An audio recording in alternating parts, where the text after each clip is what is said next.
आळस, वेळ वाया घालवणे आणि कष्टाचे महत्त्व. उद्या करेन असं म्हणणाऱ्यांसाठी स्वामींचा एक कडक उपदेश. स्वामी म्हणतायत, "अरे वेड्या, पुन्हा एकदा आजचं काम उद्यावर ढकलून मोबाईल हातात घेऊन वेळ वाया घालवत बसला आहेस का? आज मूड नाही, उद्यापासून नक्की सुरुवात करण्याचं स्वतःलाच खोटं आश्वासन देऊन कधीपर्यंत स्वतःचे आयुष्य मागे ढकलत राहणार आहेस? आज ज्या वेळेला तू कवडीमोल समजत आहेस, ती वेळ एकदा निघून गेली की संपूर्ण आयुष्य रडण्यात जाईल, हे तुला कधी कळणार?"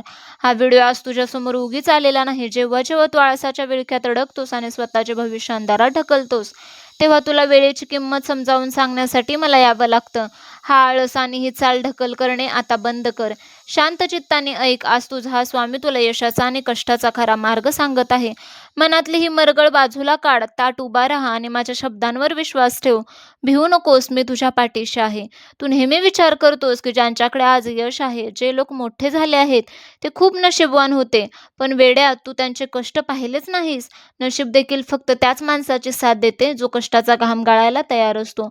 आळस हा माणसाचा सर्वात मोठा शत्रू आहे, जो जिवंतपणे माणसाची बुद्धी आणि त्याचे आयुष्य संपवून टाकतो. जो माणूस आज कष्टाला घाबरतो, त्याला उद्या दुःखाचे अश्रू गाळावेच लागतात.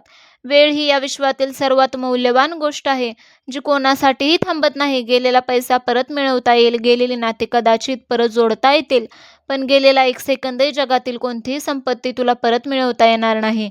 मग या अमूल्य वेळ तू का वाया घालवत आहेस? कोणत्या गोष्टींमध्ये वाया घालवत आहेस? तुला वाटतं की अजून खूप आयुष्य बाकी आहे, पण या काळाचे चक्र कधी फिरेल ते कोणालाच ठाऊक नाही. उठ आणि आजच या क्षणापासून कर्माला सुरुवात कर.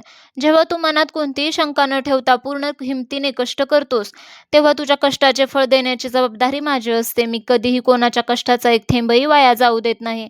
मंदिरात येऊन तासनतास बसण्यापेक्षा स्वतःच्या कर्तव्याशी प्रामाणिक राहणे हीच माझी खरी भक्ती आहे.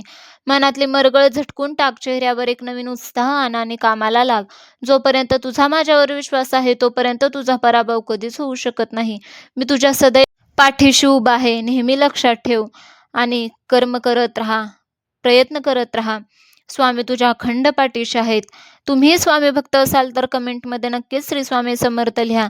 तसेच व्हिडिओ आवडला तर प्लीज लाईक आणि शेअर करा.